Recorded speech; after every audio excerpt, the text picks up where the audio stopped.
Mas assim, você tinha me perguntado, você tinha tocado no problema da linguagem, né? Na linguagem que é feita hoje para não dizer nada, né? Que repete, assim, como uma linguagem vazia, agora está perfeito, o pessoal está dizendo. Então, assim, e depois você me perguntou também como é que eu leio, e vendo e ouvindo Sim, bem, o pessoal está dizendo. Então, joia. É, assim, esse é um grande problema. Eu estava falando antes que a, a arte, né, ela parte sempre, ela é sempre uma matéria-prima transformada em símbolo, né? Então cada linguagem tem o desafio de primeiro como é que ela vai modelar e lidar com a sua linguagem. E a literatura sempre carrega um problema dentro de si porque ela está, vamos dizer assim, valorizando ou enobrecendo, vamos dizer, uma matéria-prima de uso comum, né? E que geralmente é feita disso, né? De um vazio, de coisas para não dizer nada. Isso é um problema eterno. Então, assim, quando eu crio, eu estou lidando com a mesma matéria-prima, em princípio, do bom dia, como é que vai? Tudo bom? Vi o jogo ontem? Vi aquela linguagem que não quer dizer nada. Ou do tudo é relativo. Eu estava vendo agora há pouco tempo, agora num vídeo desses aqui da internet, uma fala da Marina Silva longa, cheia de rocamboles, que se você parasse aquela fala ali de minuto a minuto, você vê que ela não tem a menor ideia do que ela está falando. Então as palavras ecoam um senso comum, ao mesmo tempo uma série de fantasmas, uma série de... Então assim, ela tem uma coisa de um empobrecimento geral da linguagem, que é normal dela, quando esse bom dia, que é dito para não dizer nada, ela esse problema vai se ampliando e virando uma espécie de doença mesmo da linguagem, quando, por exemplo, elas vão perdendo o conteúdo, né? E você usa como xingamento aquilo que não tem mais conteúdo nenhum na realidade. Então, por exemplo, a gente experimentou isso agora na esquizofrenia política do Brasil, fascista, então, palavras que não queriam dizer nada, eram puros fantasmas sendo emitidos. Ou, como a gente pode pensar também, que é muito bom, são palavras como puros gatilhos emocionais. Eu falo aquilo para ativar uma reação, ou falo porque fui ativado por uma emoção e tal. Esse é um problema sempre da linguagem, da literatura, porque ela tem que arrancar desse lodo uma coisa nobre, ela tem que arrancar desse lodo uma coisa de autoexpressão, com muita precisão, com muito valor, né? No contexto da gente, isso é mais difícil, porque a gente vive no contexto brasileiro, sem querer chorar pitangas de uma minha época, pior do que as outras, mas a gente realmente vive um contexto em que a linguagem ela é completamente esquizofrênica. Ela não está sendo usada nem para comunicar coisas reais, nem mesmo para sondar coisas reais, nem mesmo para dar sim. forma às coisas reais.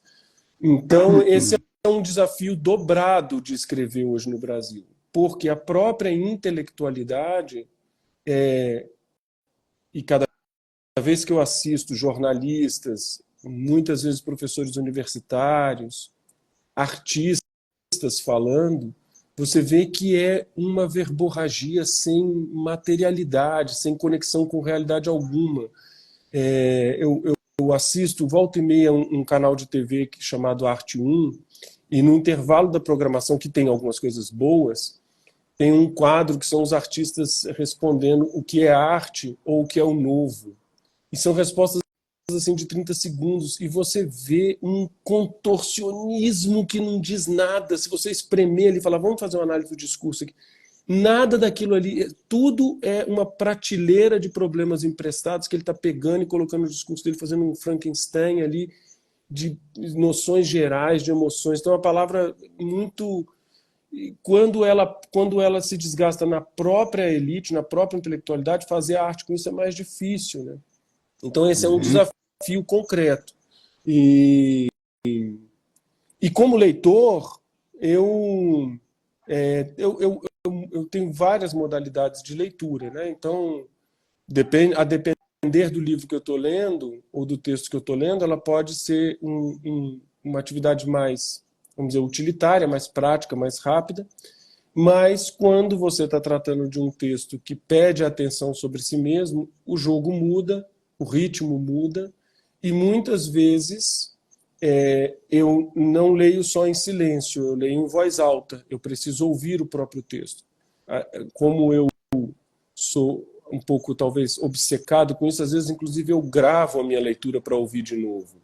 Né? Eu costumo dizer uma coisa, inclusive, sobre os artistas, ou sobre a literatura, que ela tem uma particularidade, né? Todas as outras artes podem ter a pessoa que desfruta das outras artes cai mais ou menos numa palavra geral que é o público. Então, o cinema, a música, o teatro, ele tem um público, um espectador, vamos dizer assim. A literatura tem um nome específico para esse espectador, que é o leitor, porque ele faz uma operação um pouco diferente. Então, quando você vê um teatro, uma pintura, um cinema, você tem uma apresentação mais específica da imagem, da cena, ou do drama, ou do personagem. Ele está configurado para você. O leitor de literatura é uma espécie de intérprete, como um músico ou como um ator antes de estar em cena, porque ou quando ele já está em cena, mas considerando o trabalho que ele fez antes, porque ele pega uma espécie de partitura, onde as coisas estão codificadas, deitadas num código, que é o texto, e ele tem que erigir tudo dali, ele tem que levantar tudo dali. Então, um texto, por exemplo, aprender a ler não é apenas aprender a fazer a análise de um texto, mas muitas vezes, e sobretudo, é aprender a fazer a construção desse texto na sua imaginação. Então, o leitor, ele é uma espécie ele é ao mesmo tempo um músico, porque ele tem que entender o ritmo daquele texto, ele é um ator, porque ele tem que encenar aquelas emoções que estão ali dentro, aquelas falas, achar o tom correto. Ele é também um pintor, porque ele tem que configurar imageticamente o que não está sendo mostrado, está só sugerido em palavras. E ele também é uma espécie de diretor de teatro, porque ele reorganiza aquilo que está ali, ele vai tendo que botar em cena tudo aquilo. Então ele é um decifrador de uma partitura muito particular, né, que é o texto literário. Ele vai montando tudo aquilo ali na cabeça dele, e como nota adicional disso, eu acho que o leitor cada vez mais experiente, mais atento, vai descobrindo isso cada vez mais, o sabor propriamente do texto, né? Aquela vibração de encontrar uma frase que você fala, caramba, como aquela construção específica, aquele tom, aquele ritmo. Então, por exemplo, há escritores que eu gosto por todas as ideias que eles me fornecem, mas há escritores que eu gosto mais pelo sabor, pela textura do texto mesmo, sabe? Assim, pelo sabor mesmo, não tem outra palavra. Então, por exemplo, uma escritora como Agustina Bessa Luiz, que é uma portuguesa, eu gosto de tudo que é literatura nela, mas eu gosto muito de ler ela em voz alta, porque tem um sabor da língua portuguesa. É como se você realmente, sei lá, sem forçar uma barra, mas como se você mastigasse a língua portuguesa, como se você experimentasse mesmo, sabe? Uhum. Isso tudo está em jogo, né? Isso é muito fundamental, né? Porque a leitura silenciosa e particularmente a leitura de textos, vamos dizer assim, de baixa densidade poética, né? Vai impedindo exatamente essa relação quase sensível, né? Que na verdade é intermediada pela imaginação. Mas é como você diz, né? O próprio sabor das palavras, o próprio sabor, e que não pode ser analiticamente traduzido, né?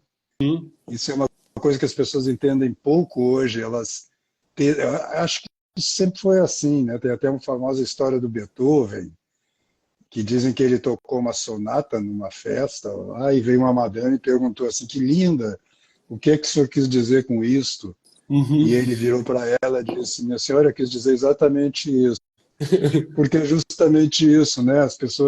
A gente perdeu muito, eu acho que nas últimas décadas isso se agravou muito. A gente perdeu a sensibilidade para estruturas simbólicas que não são analíticas, né? Que não são verbais, puramente verbais, né? eu acho que tem duas coisas que contribuem para isso fortemente, dentre muitas outras, né? Uma que é que se traduz muito na coisa da arte conceitual, então os artistas perderam essa conexão com o símbolo, e a arte é apenas uma embalagem de um recadinho que ele quer dar. Ele tem um recadinho para dar. Que às vezes pode estar até correto, ele quer denunciar uma coisa, tudo bem e tal. E aí vira um puro enigma, uma piadinha, que você tem que destrinchar a piadinha, e aí, entendi. Então ela é uma embalagem só de um discurso que ele tem, de uma ideia que ele tem. Geralmente moralista, geralmente categórica, ele descobriu uma verdade, está querendo te mostrar ela, então ele cria um truque, que uma vez desvendado, você fala, então ele quis denunciar isso daqui. Que bom. Então acabou. A obra mesmo se esvazia. Sendo que uma das coisas que uma obra faz é que ela não diz coisas, ela diz memoravelmente as coisas. Ela quer se incorporar à sua memória. Aquela forma... Aliás, essa é a melhor tradução que eu conheço para a ideia de forma. É que a forma artística ela é um conteúdo memorável. Não é assim que você descasca e fica com o conteúdo. Entendi o que ele quis dizer, aquele poema desaparece e eu fico, ele falou o que ama. Então, falou o que ama, todo mundo fala. Outra coisa é dizer de tudo, meu amor, seria atento, você transforma-se o amador na coisa amada. Quer dizer, quando eu digo transforma-se o amador na coisa amada, eu não só estou querendo te dar uma embalagem que você desembrulha e aí você tem uma verdade lá atrás. A verdade está nela, está no modo como ela está dizendo. Né? Tem uma frase, tem uma passagem de um escritor peruano que eu gosto muito, chamado Julio Ramón Ribeiro. E ele fala uma coisa que é assim, escrever é mais do que transmitir conhecimento, é alcançar conhecimento, é formar um pensamento visível. Aí olha que lindo, a escrita é um instrumento muito mais preciso do que o pensamento. Então, assim, é lindo, porque então, assim, essa forma quer ser memorável, né? E eu falei que tinha dois motivos para isso, estou esquecendo um segundo. Mas esse é muito importante, que faz com que as obras de arte sejam uma coisinha que precisa de ter uma explicação do lado, porque ela é uma charada. Ela não é mais uma obra de arte, ela é uma charada. Exato, é uma charada. Mas no teatro está acontecendo também, né, direto. O que é importante é o conteúdo do que está sendo dito. Né, e não a forma com que está sendo dito. E as pessoas acabam valorizando, discutindo isso. Isso é generalizado mesmo. É preciso mesmo. E o que eu tenho visto também nos próprios conservadores aí, né, que vem surgindo no movimento nos últimos anos aqui no Brasil, e que valoriza muito a literatura, né, e as artes em geral, você vê que essa valorização ainda, na maioria dos casos, é conteudística. Né? Quer dizer, ela é feita, só tem o sinal contrário, mas né, ainda assim a ênfase está na mensagem. Né? Eu até Thomas, ele costumava... O Gerald Thomas ele dizia assim, quem passa a mensagem é telefax. Exatamente. Apesar, né? Então, sob esse ponto de vista, eu não gosto da obra do Thomas, mas é um cara que sabe do que se trata, né? Ele conhece o risco de bordado da arte dele, né? Claro. E é essa coisa que as pessoas não entendem, que o que Picasso lá disse, né? Que ele levou 20 anos para pintar como uma criança e mais 20 ou melhor, 20 anos para pintar como Michelangelo e mais 20 para pintar como uma criança. Né? Então, é aparente aquela, né, disformidade, mas na verdade aquilo é uma concepção formal também, mesmo que campo, cara, seja discutível. No campo dos conservadores, por exemplo, eu tenho reparado isso muito nos meus contatos pessoais, enfim, a gente está circulando aí nesse meio, que é uma coisa interessante, porque é uma tentativa de respiro em relação a um discurso hegemônico de esquerda e às vezes meio zumbi, revolucionário, tem revolucionário nada e tal. Até um amigo meu que fala, tem um amigo meu que é do movimento punk, ele era de uma banda aqui de Brasília, um cara que eu gosto muito. Ele era de uma banda que eu adoro o nome, que é Escola de Escândalos, que foi uma banda importante no cenário do rock punk de Brasília. E ele falou, the punk is the conservative is the new punk, né? O conservador é o novo punk. Mas não é. É no campo político, pode ser no campo político, dependendo do contexto, já nem é mais. Mas, assim, tem uma outra coisa que eu acrescentaria a esse problema, esse ruído de sinal inverso que está falando dos conservadores, é que também olham para a arte e para a literatura com um certo fetiche. Então, assim, Sim, eu quero ficar perto dos clássicos, eu quero ler os clássicos. Por exemplo, uma sim, pergunta muito comum que eu recebo é o que eu faço para ler os clássicos? Eu até criei um manual para isso. Se você for destro, use a mão direita. Se for canhoto, use a esquerda. Alcance o livro na estante, coloque ele sobre o colo, abra, percorra os olhos sobre as linhas. Se precisar, fale aquele texto. Leia o clássico. A primeira vez que sim, eu li a Divina Comédia, eu acho que eu tinha 16 anos. Certamente eu entendi uma fração ínfima daquilo. Mas eu entendi o que estava acontecendo. E aquilo é tão poderoso que esse pouco comunicou muito. E esse muito me fez sim, buscar mais e mais. Então, eu acho que no campo dos conservadores, vamos dizer, há um fetiche. E há um outro problema mais delicado, para o qual eu não tenho solução, não sei, mas que eu percebo, que é um certo medo. Então, como as pessoas também estão agarradas a uma série de preceitos, tem um certo medo da arte. Assim, sim, e aí tendem a desejar uma arte muito controlada, em que o conteúdo sim, não vai ofender minhas crenças, não vai mexer com a minha posição política, não vai me colocar num lugar perigoso. Tal. Eu conheço, eu lido, não sei porquê, muito não sei porquê, porque eles vêm a mim e eu gosto de conversar, muito jovens, né? E eles vêm de vários espectros, e por óbvio tem jovens, vamos dizer, à esquerda e tem jovens conservadores. E é engraçado porque são problemas semelhantes de sinal trocado mesmo. Assim. sim, Então, vem com um conjunto de ideias muito prontos, e quando do campo da esquerda quer Está tudo muito pronto, então ele quer a confirmação de tudo aquilo. E no espectro, vamos dizer, à direita, ou conservador, que também são palavras que a gente tem que começar a quebrar um pouco, sim, é muito, para usar uma palavra melhor do que me dá um cagaço de que aquilo lhe ofenda e lhe coloca numa posição delicada, entendeu? Em relação à sua estrutura frágilzinha de crenças e tal. Sendo que sim, a arte, ela é dinâmica entre conservadora e revolucionária, porque ela está conservando alguma coisa e, ao mesmo tempo, ela está correndo riscos de chegar em regiões que ela mesma não vai controlar. Então, claro, justamente porque ela não é um recadinho pronto de uma ideia fechada, ela tem riscos. Então, tanto no fazer artístico, e isso dificulta muito fazer artistas conservadores com uma ideia de conservador tão pobre como a gente tem aqui. E aqui eu estou dizendo que você pode ter grandes artistas conservadores. T.S. Eliot é um exemplo paradigmático disso. Mas os nossos conservadores, como tudo aqui é muito empobrecido, são pessoas muito medrosas, entendeu? Então elas querem assim confirmar a sua ideia. A esquerda também. Então é todo mundo querendo chegar na arte para que ela diga assim: nossa, você é um bom moço, você acreditou em coisas certas. Sendo que sim, sim, uma peça de teatro, uma peça de música, uma obra literária, se autêntica e poderosa, o próprio artista não está aí para isso. O próprio artista também está sim, correndo risco. Eu, quando escrevo, e eu tive essa experiência pessoal, porque eu sofri disso em determinado momento, isso foi uma coisa que eu fui elaborando em mim, então não estou só acusando os outros, eu também fui um jovem que queria confirmações e tal.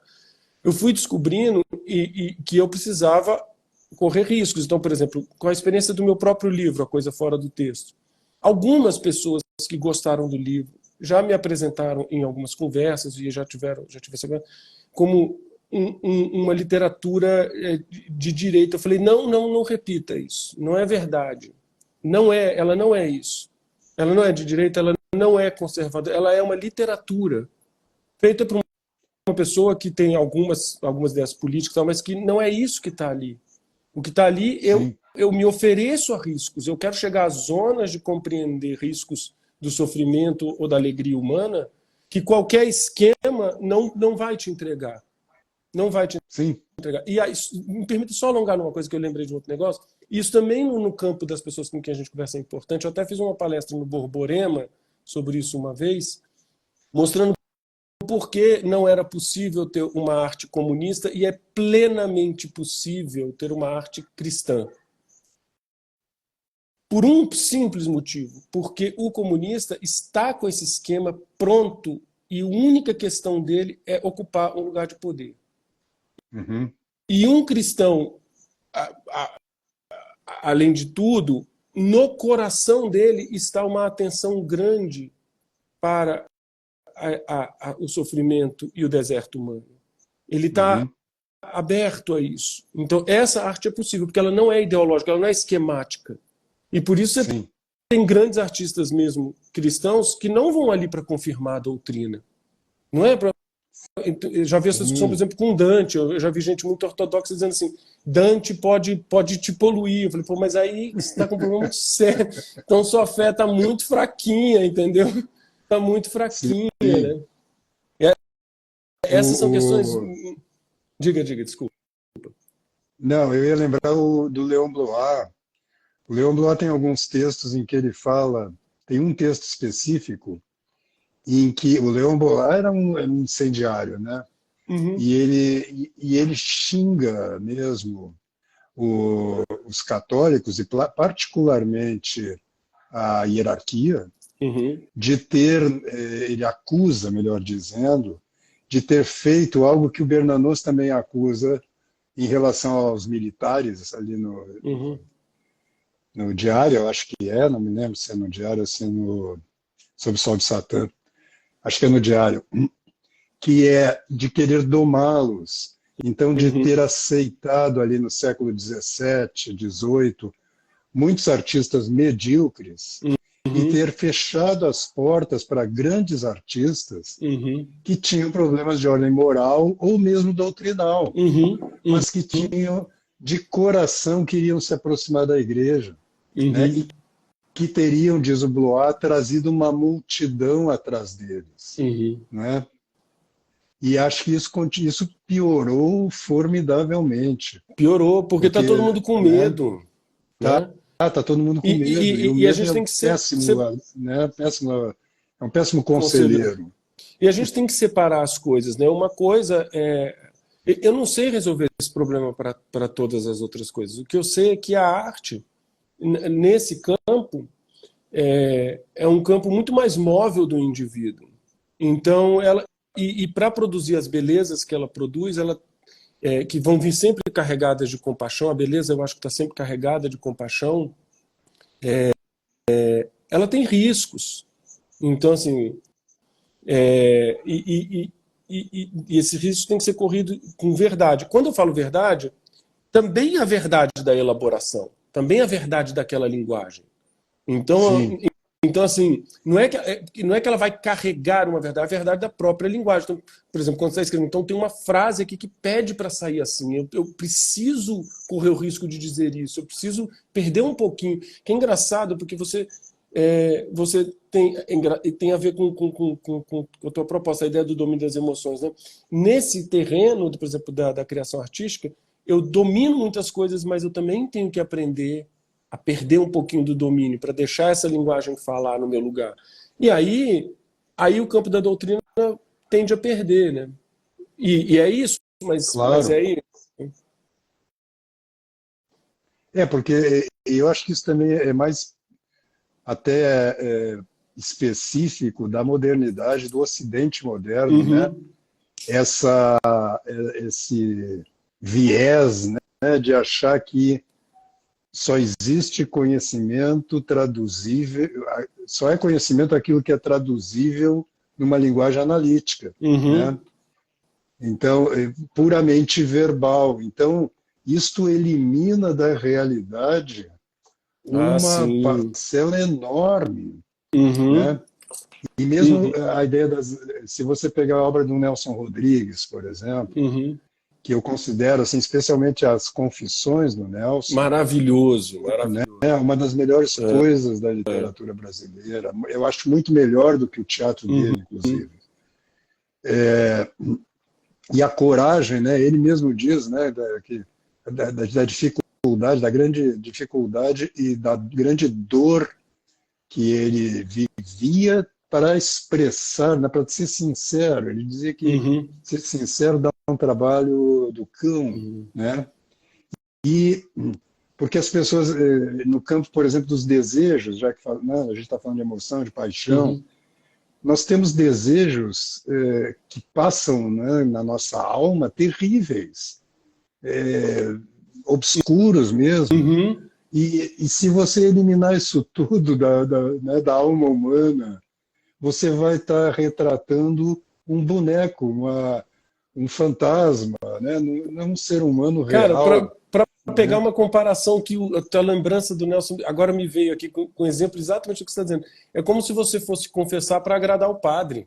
Entendeu? Sim, Quer dizer, meu filho, ali você sim, vai investigar as suas sombras, entendeu? Você vai expor as suas sombras, você vai sondar o seu sombrio. Senão não é confissão, senão é um claro, joguinho, né? Então claro. isso aí é muito Na importante. verdade, é um pouco a ideia lá da própria Divina Comédia, né? Se você não mergulhar no seu inferno, você nunca Uhum, vai ascender uhum, ao paraíso. uhum, Tem todo um processo aqui que é purificador mesmo, exato. né? E aí, Né? e também tem questões práticas. Eu estava conversando com um amigo e a gente estava reclamando da arte contemporânea e das papagaiadas, que é verdade que merecem críticas, que tem muita bobagem, que tem coisa ridícula, que tem coisa deturpada, tudo bem. Eu falei, cara, mas a gente tem. E é um cara muito envolvido com a igreja. Eu falei, mas não adianta você ficar pensando nisso aí. A gente não sabe pintar uma igreja hoje. Então não está falando É, dos outros. Você vai assistir uma missa, tá lá, tá aquela viola safada lá, entendeu? Mas a gente não sabe fazer um canto, não sabe pintar uma igreja. A gente já fez a Sistina, entendeu? A gente já fez as catedrais. Então não adianta ficar sim, falando que o artista pendurou um arame numa lata. Tá bom, ele fez. E você tá fazendo o quê?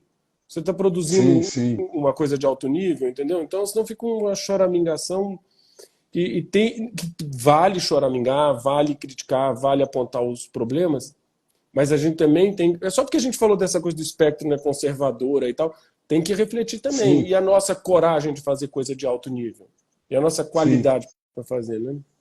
É. E como uma espécie de fidelidade, né, àquela forma, como você Uhum. dizia antes, né, e não a um bom mocismo, né? Uhum. Quer dizer, você não está escrevendo para dar modelos de imitação moral.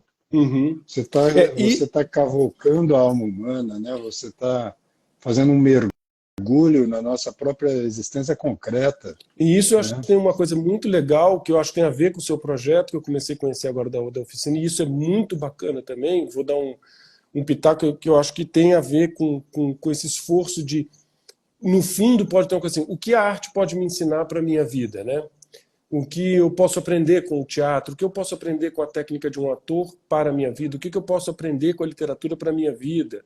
Essas questões são importantes, porque a Sim, literatura com certeza amplia o horizonte da sua imaginação, da sua experiência, te traz técnicas, ela te permite coisas. E eu acho que um pulo do gato aí é sair dessa expectativa de que ela vai te ensinar, como você falou, modelos. Então eu vi um personagem bonzinho, vou copiar o personagem bonzinho. Sendo que o que você vai aprender ali, que você pode empregar, por exemplo, na literatura, no teatro, outras coisas, eu tenho muita vontade de te ouvir falar sobre isso, mecanismos de relação com a linguagem e como eles são capazes de informar e modelar as suas próprias emoções, o seu próprio conhecimento, né? Mas as próprias linguagens fazendo isso, não um modelinho que é aquela, a gente volta para aquele negócio de um recado que a arte teria para te dar. O como ela sim, funciona pode te ensinar na sua vida. Nesse livrinho que eu mostrei aqui, o Arte e Suas Circunstâncias, uma das partes é sobre arte e educação. E a minha proposta para o pessoal que estava escrevendo era justamente isso. Eu queria pensar uma mão dupla, que era assim, o que eu tenho que aprender para ver arte é uma coisa. E o que a arte pode me ensinar? E certamente uhum, o que a arte pode me ensinar não é não é uma instrução objetiva, vamos dizer. É mais sutil do que isso, né? sim. Esse bombardeamento que a gente está vivendo já há muitos anos de informações, Uhum, né? E a identificação da informação com conhecimento, Perfeito. Isto desvia muito as pessoas, né? Essa coisa que a gente comentava, o cara vê uma obra de arte e ele já quer fazer uma leitura crítica do que ele está vendo, Uhum, em uhum, vez de absorver aquela forma e deixar que ela trabalhe, uhum. né, na sua alma, vamos dizer assim, né? Você falou do exemplo do Beethoven. Desculpa, te interrompi, não? Não, Perdão. não. Você falou do exemplo do Beethoven, eu lembrei de um, cara, que eu acho que é do Magritte. Se não for do Magritte, pode ser do Chagall. Se não for do Chagall, pode ser do Cézanne, eu não me lembro. Mas é de um pintor. Acho que é do Magritte. E ele estava no vernissage e a pessoa olhando o quadro fez a mesma pergunta do Beethoven, né? Mas o que esse quadro quer dizer, né? E aí ele deu a mesma resposta do Beethoven, só que acrescenta uma coisa na anedota que eu conheço, que é sempre assim, ele não quer dizer, ele está dizendo. Não pergunte a mim, Sim, pergunte a ele. E esse sim, sim, pergunte a ele envolve tudo isso que você está falando. Faça silêncio diante dele. Não tenha ansiedade sim, por uma informação. Tenha um tempo de absorção, de contemplação. Existe uma dimensão da contemplação também que é perdida e você toca num ponto fundamental, gerado pela ansiedade da informação, né? Outro sim. dia eu estava conversando com meu filho mais velho e um grupo de amigos dele e tal, e eles estavam assim empilhando casos de jovens ali entre 20 e poucos anos, a geração dele, que sofre com ansiedade. Sofre objetivamente. Meninos que já tiveram Uhum, síndrome de pânico, sofrem com muita ansiedade. E eu falei, eu gosto muito de conversar com eles e tal, eu estava falando, engraçado, esse é um tema que na época em que eu tinha a idade de vocês, eu e sua mãe, não existiria no nosso grupo. A gente não tem essa memória da minha geração, e é uma geração que não está muito distante, eu tenho 50, ele tem 20 e poucos, mas não era um tema de quem tinha 20 anos sofrer de ansiedade. E meu sim, filho até perguntou, pai, não tinha ou não se falava? Eu falei, em muitos casos, para outras coisas, pode-se dizer não se falava e isso veio à tona. O que é legal, porque as coisas vêm à tona. Tudo bem, mas eu acho que não tinha mesmo, não era um tema. E gerações mais para trás, menos ainda. Da sim. maneira epidêmica que é hoje. Então, as pessoas sofrem muito de ansiedade, já estão todo o tempo exasperadas. E eu estava Sim. pensando sobre isso, cara, e falei uma coisa com ele, que é o que eu ia reproduzir agora. Que, assim, eu acho que uma das coisas que está aí é o problema da informação. As tecnologias são um veículo para isso. Então, por exemplo, o próprio Instagram aqui, que você está lá, toda hora você acorda e vai ver as últimas coisas, essa roleta russa de um conteúdo bom que você nem vai lembrar dele e tal. Você está o tempo inteiro necessitando consumir informação e, e perdendo a capacidade de um tempo mais orgânico.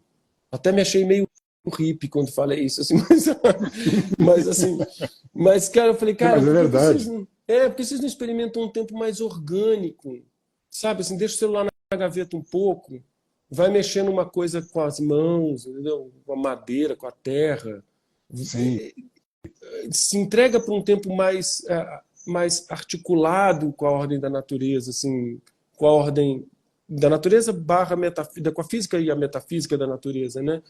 E isso tem diretamente a ver com as linguagens. Então, assim, por exemplo, não é possível ler literatura com essa ansiedade da informação. Não é possível assistir um teatro sem parar, sem contemplar. sim. Não é possível. Pintura, então, isso é gritante. As pessoas não conseguem ver a pintura porque eu já visitei muitos museus com pessoas que não tinham a experiência de estar diante das obras. Tinha muita informação sobre as obras, mas não tinha a experiência. E chegava lá e falava, mas é isso? Diante de um Velázquez, entende? Assim, então, é porque aquela demora que a pintura exige, como um bom conto, como de maneira diferente, como eu disse, cada linguagem é uma coisa, né? Mas como uma música exige, e isso vai se perdendo. E eu acho que isso é um remédio que tem que voltar a ser empregado. E que isso, você Sim, falou do Neil Postman, e ele chama muita atenção para isso, isso implica em políticas objetivas pessoais, não de Estado, política no sentido de Estado, de lidar com as ferramentas. Então, saber sim. deixar o celular de lado um pouco, saber navegar na internet, saber ter os seus tempos, repito, orgânicos, entendeu? Eu acho que isso é remédio mesmo para essas ansiedades, é uma parte do remédio disso.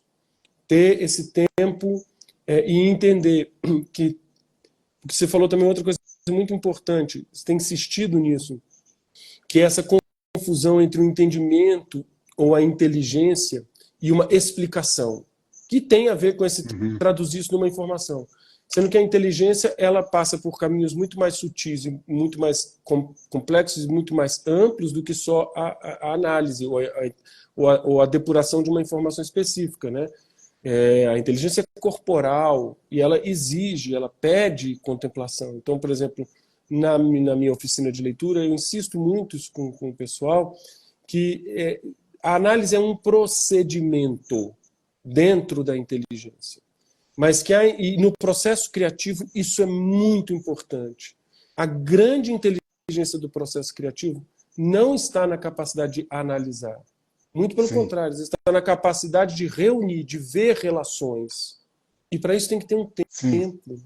E tem uma certa dose, que eu não sei se a palavra está correta aqui, mas eu ia dizer instintivo, mas não é instintivo, é um pouco corporal, sensorial, emocional, talvez, uma outra tradução melhor, espiritual também, né? De ter o tempo de todos os elementos que estão te chegando sob a forma de informação possam se depurar e você perceba unidades, relações, né? Como é uma abertura, né? O que a gente está precisando, me parece, assim, uma das coisas essenciais é retomar essa abertura para a realidade concreta, acompanhada, né, de uma compreensão que não é difícil adquirir, mas que leva um certo tempo, e as pessoas não têm paciência para isso. Perfeito. Acompanhada da compreensão de que as coisas, né, a realidade concreta, ela faz sentido, ela está falando conosco, ela está nos dizendo coisas, né? Mas as pessoas já identificam, não, mas eu não estou ouvindo nada, elas pensam que é um discurso. Tem o famoso Salmo de Davi, né, em que ele diz isso, né? Não são palavras, né, nem sons, mas o universo está falando da glória de Deus, né? Então ele é inteligível, mas essa intelecção aí não é a intelecção do raciocínio. Não é discursiva, não é discursiva.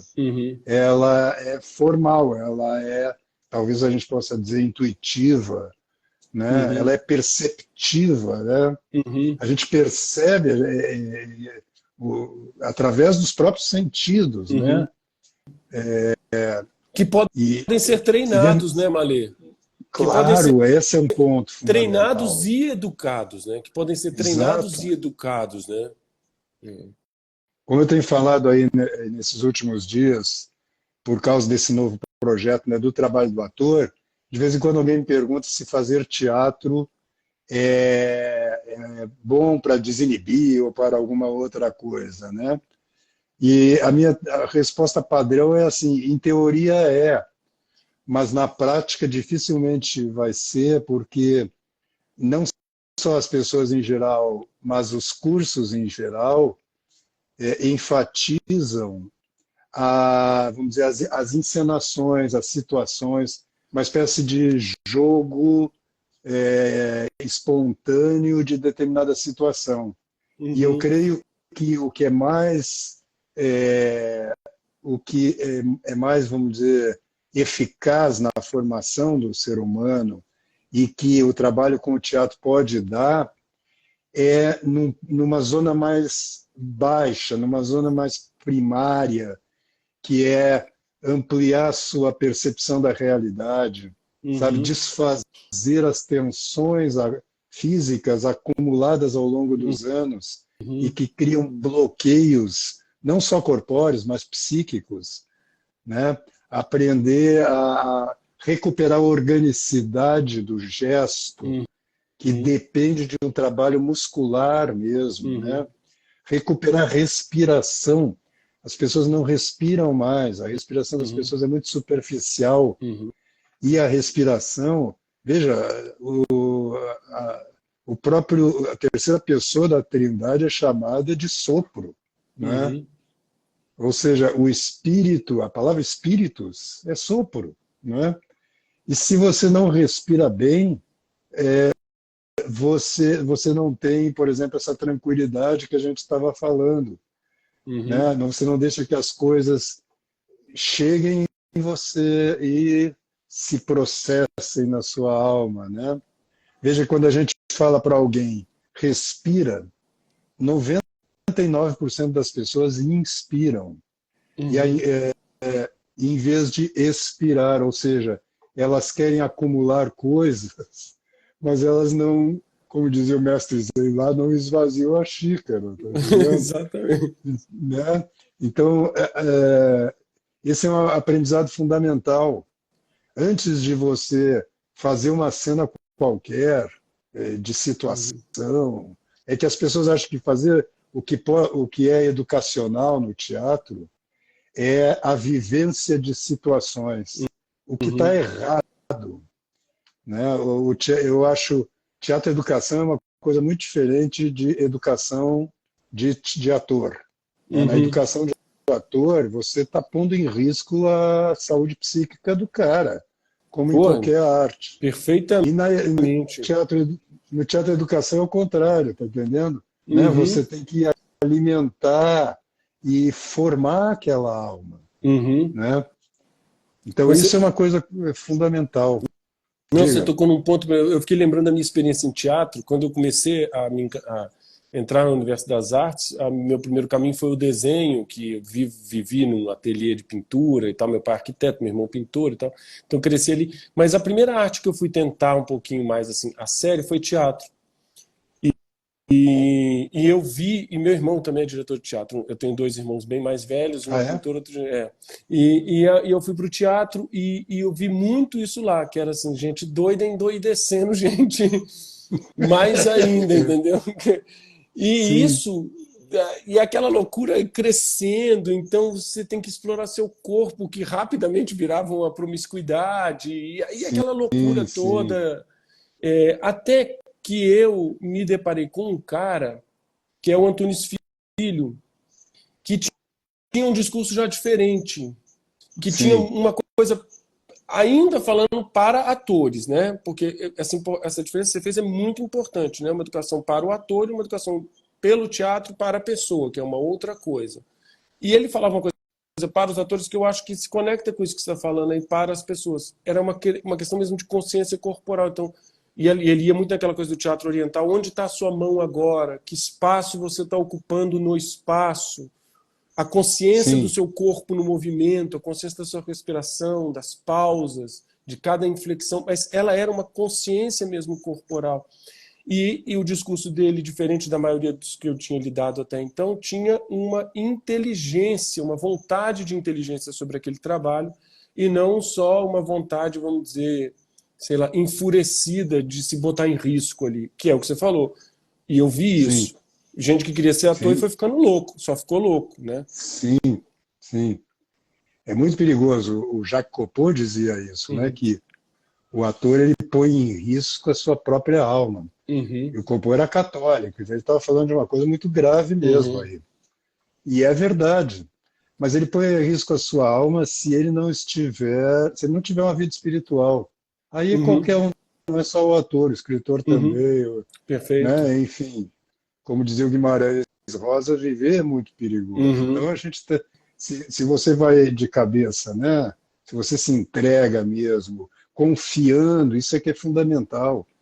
A realidade, ela tem substância, ela, ela é o nosso apoio, Uhum. não é?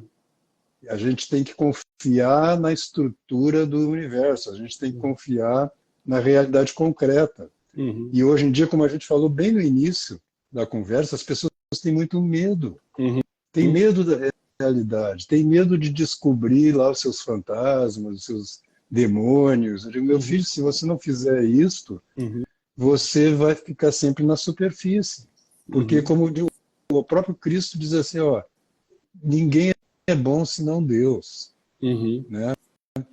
É essa coisa que a gente falava, as palavras mais duras de Cristo foram para os Uhum. escribas e fariseus. Uhum. E chega a dizer que as prostitutas, né, e os Uhum. publicanos vão entrar no céu antes deles. Uhum. Então, a gente tem que amar o Cristo mesmo nas suas manifestações ou na sua realidade concreta, nas Uhum. pessoas, como ele mesmo diz, né? Enfim, eu acho que já passamos muito do nosso tempo, né, Luiz? Eu estou te Não, alugando já não, aqui. cara, eu estou à sua disposição. Eu vou nessa conversa. Aliás, a arte de conversar também é outra coisa, né? A gente também vai perdendo isso, né? A arte de Vai conversar bem, perdendo, né? É, é, eu estava falando outro dia, nessa mesma conversa com os meninos, falando, porque durante a conversa, por exemplo, vários, né? Pegava, se a gente está conversando, daqui a pouco o menino estava assim com o celular. sim, E, cara, presta atenção. Isso aí é um veneno sim, para sua ansiedade, é um porque você não veneno. está conectado de verdade comigo. E a gente lembrou de um exemplo de uma pessoa da família que todos são unânimes em dizer que é ótimo de conversar. Você gosta de conversar com a tia? Eu gosto, adoro conversar com a tia. A tia é maravilhosa de conversar. Todo mundo concordava. A tia faz uma coisa fundamental. Quando ela está conversando, ela para e presta atenção em você e demonstra fisicamente que está interessada no que você está falando. E Sim, isso cria sim, uma conexão e um conforto para quem vai falar, que você até fala mais do que queria. É uma arte sim, isso. Mas é uma arte que vai sim, educando a sua atenção. E também é raro que você esteja numa conversa onde você está realmente ouvindo, entendendo e tentando falar dentro do coração do que o outro está falando. Então, o que a gente está fazendo aqui, eu posso fazer horas. Entendeu? Porque gosto do esforço de tentar falar com precisão o que eu estou tentando falar e gosto de ouvir o que você está dizendo. Então, e também tem uns comentários aqui, eu estava vendo, Juliana falou, Pois é, as como eu estou pessoas sem dormem óculos, eu fico menos. perdendo. Eu agora parei, a Juliana disse, as pessoas dormem menos, comem sem prestar atenção na comida. Esse é um elemento, por exemplo. Você quer ver uma besteira? Rezar antes de comer. Já muda o ato de comer, né? Já Sim, cria uma conexão com esse tempo orgânico, já cria uma outra relação com uma atividade que pode ser brutal e pode ser linda, né?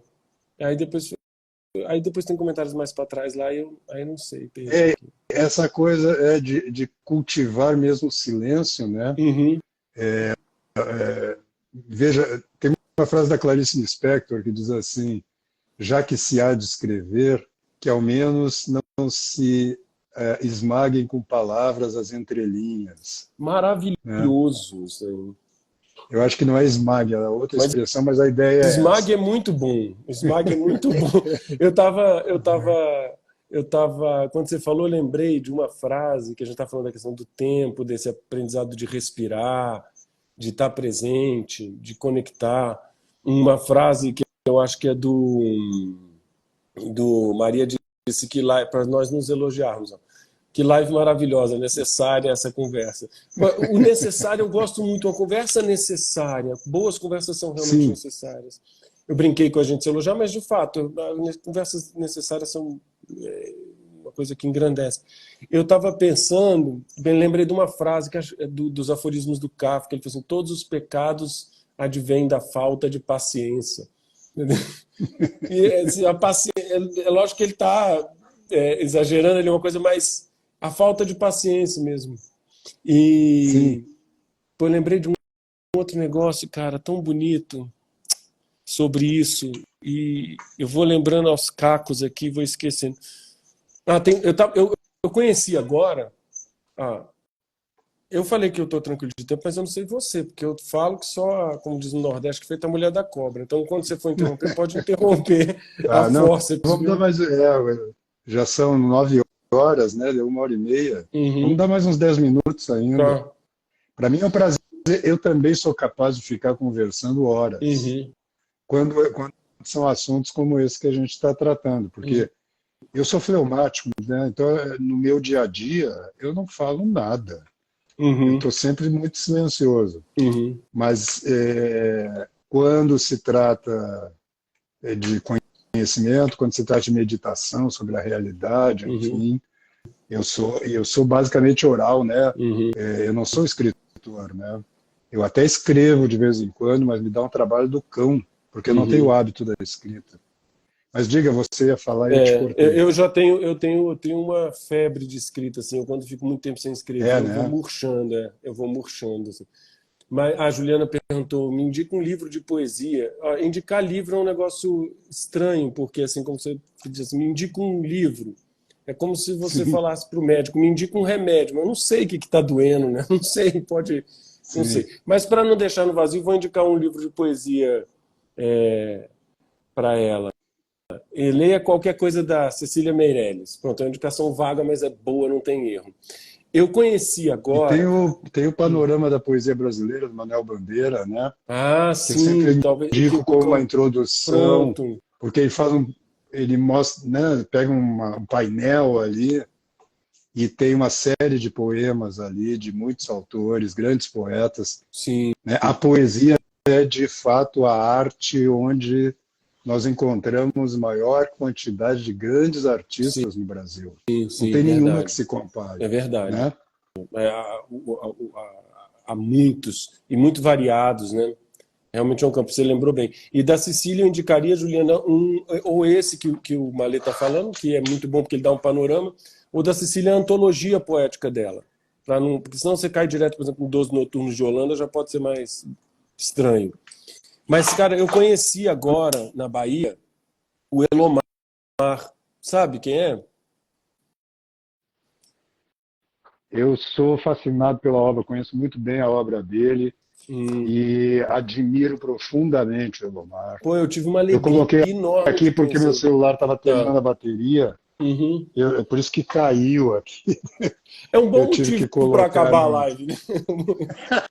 Deixa acabar a Mas bateria, a fale gente do some. Elomar antes. Cara, eu conheci o Elomar e foi uma experiência extraordinária, porque foi uma experiência de muita caridade dele, de falar ali por horas com pessoas que ele foi conhecendo e tal. Tem muitas notas sobre esse encontro, mas tem um que se encaixa com a nossa conversa. Quem está na live e não conhece o Elomar, sugiro que investigue e conheça. É um mestre. E aí o Elomar, bom, dentro de muitas histórias que ele contou, eu até transcrevi isso, porque foi tão bonito. E ele estava falando que, ele falou, olha, ele estava contando que uma jornalista perguntou para ele, parecido com a história do Magritte, ou do pseudo-Magritte que eu contei aqui, do Beethoven. Perguntou para ele, como você vê sua obra? Aí ele disse, eu não vejo, eu faço. Quem vê é você. E eu faço por intermédio, porque eu faço para Deus. Quem faz a obra é Deus. Eu faço a obra para Ele. O que significa, objetivamente, que eu faço por amor ao próximo. Aí olha que história que ele contou. E isso tem, quem sair daqui pode ouvir depois, uma canção que se chama Peão de Amarração, que está num disco chamado Cartas Sertânicas, acho que é isso. Cartas sertânicas? Acho que é cartas sertânicas. Cartas catingueiras. E aí ele falou, aí eu compus Cartas Catingueiras e compus essa canção do Peão de Amarração porque eles estavam debaixo de um pé de um buzeiro, ele ficava acompanhando os peões da fazenda e eles paravam para descansar do trabalho duro debaixo da sombra do pé de um buzeiro, né? E ali eles fantasiavam a própria vida, pensavam no que fariam se ganhassem muito dinheiro, se isso, se aquilo. E era um espaço de conversa e de contemplação, que ali ele foi aprendendo essa parada. Essa parada, não no sentido da gíria, mas da parada mesmo, de parar. Sim. E a canção fala disso, de peões cansados, que queriam deixar de ser peões, mas também não queriam ser patrões, nem peão e nem patrão e tal. Que ele estava contando isso para os comunistas. O Elomar tem uma birra grande com os comunistas porque o pessoal da esquerda adora a obra dele e ele mesmo diz, não entendem minha obra, porque eles só entendem de matéria. Eu não sei porque me amam, porque eles só entendem de matéria, comunistas só entendem de matéria, e a minha obra é para depois da matéria, a minha obra é metafísica e tal. E aí eles começou a cantar essa música para um grupo lá de comunistas que queria, como ele diz lá, arrastar ele pro catinguento, né? Ele mesmo fala, pro catinguento. Ele, quando foi na reunião comunista, falou, esse negócio não tá cheirando bem. E aí, cara, ele vai cantando a música e diz, agora Elomar virou comunista, porque ela permite ali uma leitura rasteira de luta de classes, que são os peões cansados da sua vida dura. Sim, E aí ele vai sim. cantando a canção e permeando isso com a história. Agora Elomar vem para o nosso lado, agora, até que ele fala, e com um verso lindo, depois Jesus, menino, também foi peão e tal, e ele está falando que o desejo deles era de outra coisa. Ah, perdemos Elomar e tal. Ou a gente achou que agora ele está vendo. Mas ele concluiu essa história e falou assim, a seguinte coisa que é muito bonita. Ele falou assim, a vida humana é deserto, é uma travessia no deserto. A minha obra é como uma espécie de umbuzeiro, porque o homem vai atravessando esse deserto com a sua cabacinha, tomando um pouquinho de água para aguentar um pouco mais e tal, mas de vez em quando ele encontra esse umbuzeiro. Ali ele descansa, contempla a planta, come o fruto, aproveita aquele ambiente para logo depois seguir de novo na caminhada desse deserto. Então a minha E obra é essa recupera o próprio espécie. sentido da caminhada, Ele né? fala inclusive isso, cara. Ele fala exatamente isso. Ele recupera o sentido da caminhada. Ele sabe por que ele está caminhando. Vai ter outro umbuzeiro e ele vai ligando os Sim. pontos e tal. E ele fala assim, então minha obra é esse umbuzeiro onde as pessoas podem descansar e contemplar a obra de Deus um pouco. Aí olha que lindo, porque a obra ela é uma coisa parcial de tudo isso que você falou, Malê, dessa estrutura maior. E aí olha a frase dele, porque a beleza da obra ela é essa paradinha, porque a beleza é a véspera do belo. Olha que coisa. Olha E que eu lindo. ouvi isso, cara, dele ali, assim, sabe? Com aquela botina velha dele, com aquela voz rasgada dele. A beleza é a véspera do belo. Então, essas obras vão nos, vamos dizer assim, dando prenúncios de um belo que é sempre inacessível, porque ele é o Deus. Inacessível e acessível, porque ele está ali, está presente na ordem, Sim, né? sim. Mas não se resume às obras ou essas pequenas paradas permitem uma antecipação, uma intuição do belo, né? Não é uma beleza, cara? Sim, Olha, foi um é isso encontro assim mesmo. maravilhoso, né? Pô, se você fez essas notas aí e puder me mandar, eu Ah, eu vou te agradeceria. mandar, cara. Eu Porque, escrevi a conversa quase toda. Eu fiquei louco. Cheguei em pô, casa, a primeira coisa que eu fiz foi isso. e é isso mesmo, né? Quer dizer, tem um autor também, o Quintás, que é um Uhum, teórico de estética, que ele também diz isso, que a obra de arte ela tem que ser transparente, né? uhum, É a versão, né, do Mário Quintana, que dizia também, o poema sempre fala de outra coisa, né? uhum, Não me pergunte o que quer dizer o poema uhum, sempre fala de outra coisa, né? Ou seja, o fato de que em qualquer obra de arte verdadeira, a forma não é fechada. Por isso esse negócio de buscar conteúdo na obra é uma bobagem, uhum. porque a forma abre, né? Ela abre para várias possibilidades, ela aponta para vários aspectos e para várias dimensões da realidade. E Claro. por isso ela é Ela é sempre experiência. revisitada. Ela é Exato. experiência, né? Ela é aquilo que a gente estava falando, assim. A forma da arte é o conteúdo que pode ser vago, mas assim, é por quê? Porque a forma é o que é memorável em você, aquilo que vai se incrustando na sua experiência, que se incorpora na sua personalidade, né? Olha que bacana perdi o comentário, peraí. A Marina, Marina, aí não consigo ler o resto. Que graça encontrar essa conversa. Desde a minha conversão, pensei não ser possível conciliar o amor cristão com os palcos e coxias. É possível, é É muito possível. possível, é Vocês possível. acenderam um canhão de possibilidades na arte em mim. Pô, olha que maravilha. Beleza. Eu acho isso fundamental. Eu tenho pensado sobre isso já há alguns anos, né?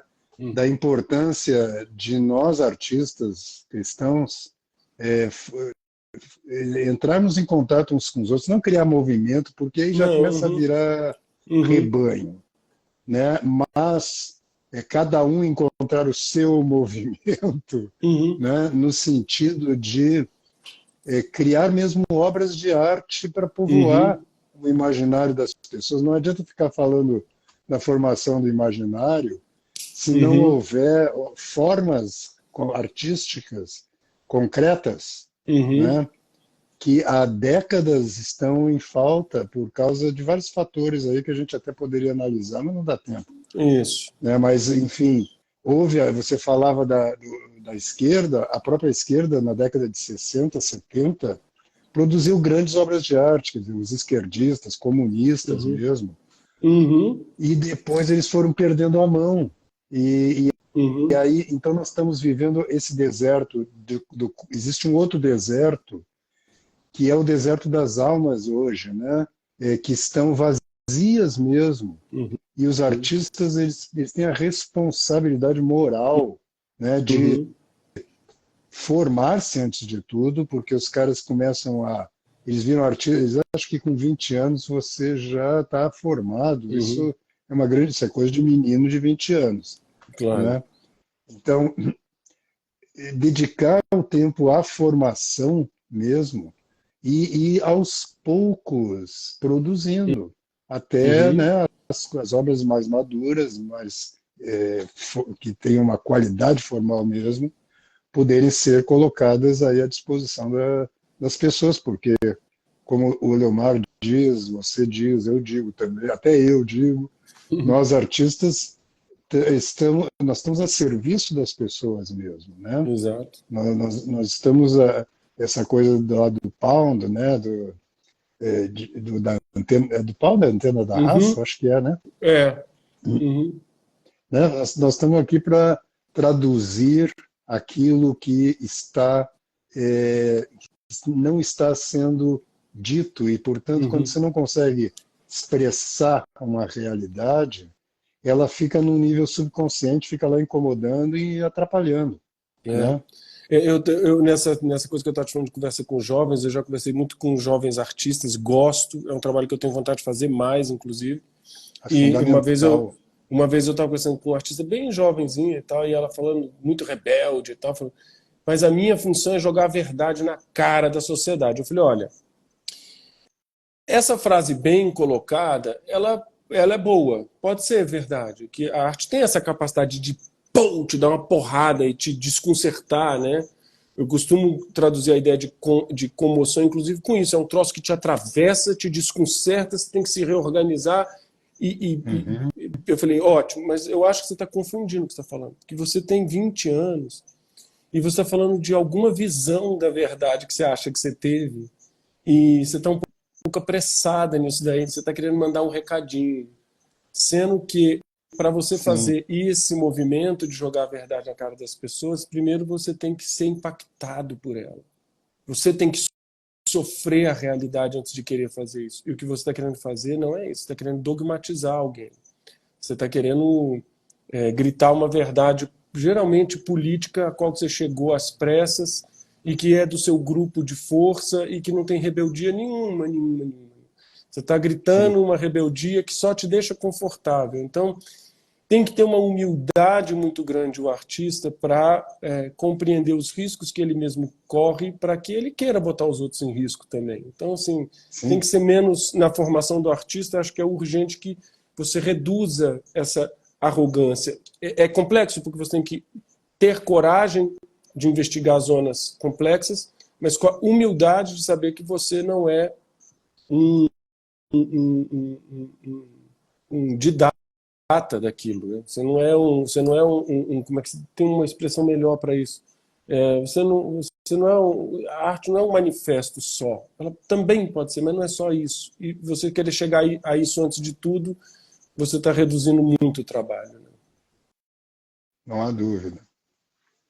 Maravilha. Bom, Luiz, eu acho que agora chegamos no nosso tempo. Foi uma Vamos. alegria conversar Muito bom. contigo. Espero que, não, que seja só uma primeira conversa. Vamos ver se a gente, né, até no espírito disso que eu dizia, né, que a gente tem que estar em contato, Uhum. porque não é só, não estou nem pensando em termos cristãos, não. Estou pensando em termos de pessoas que buscam com sinceridade, né, uma expressão artística, uma Uhum. formação artística. Nós somos muito poucos, né? Uhum. Então é preciso que nos unamos nisso, né? É. Que façamos a nossa parte dentro dessa, né, recuperação, porque eu vejo com otimismo o que está acontecendo no Brasil nos últimos anos. Uhum. Acho que a gente já chegou no fundo do poço, acho que não dá para descer mais. Dá para descer em algumas zonas, aí sim. Mas eu acho que a gente, com essa ideia de desconstrução, né, de negação da forma, que foi o processo da arte no século XX, chegou num limite em que a forma simplesmente se dissolveu, não há mais forma. E aí tudo é arte ou nada é arte, né? O negócio do Tim Maia, né? Tudo é tudo e nada é nada. Quando tudo é qualquer coisa, é nada, né? Se uma coisa é qualquer coisa, é nada, né? Sim, e as pessoas estão sedentas por isso. Quando a pessoa fala para mim, arte é o que eu chamo de arte, quando a pessoa fala arte é o que eu chamo de arte, eu falo, não, meu filho, isso aí é uma projeção ególatra sua, né? É preguiça. Você só é preguiçoso. Vamos fazer uma escola de arte, Malê, juntar mais uns amigos aí, vamos fazer uma escola de arte. Eu penso nisso muito, penso isso como um espaço físico, inclusive um galpão, uma coisa, fazer uma escola de arte mesmo, sabe? De experiência. Maravilha, vamos pensar isso, sim. O pessoal está perguntando se a live vai ficar salva. Vai ficar salva, sim. Espero não fazer nenhum erro, porque hoje foi o dia da tecnologia puxar o nosso tapete, né? Espero não fazer nenhum erro aqui na finalização, mas eu pretendo salvar, sim. Inclusive, eu vou depois, como eu costumo fazer, eu vou editá-la para colocar no YouTube também. Vou deixar lá também.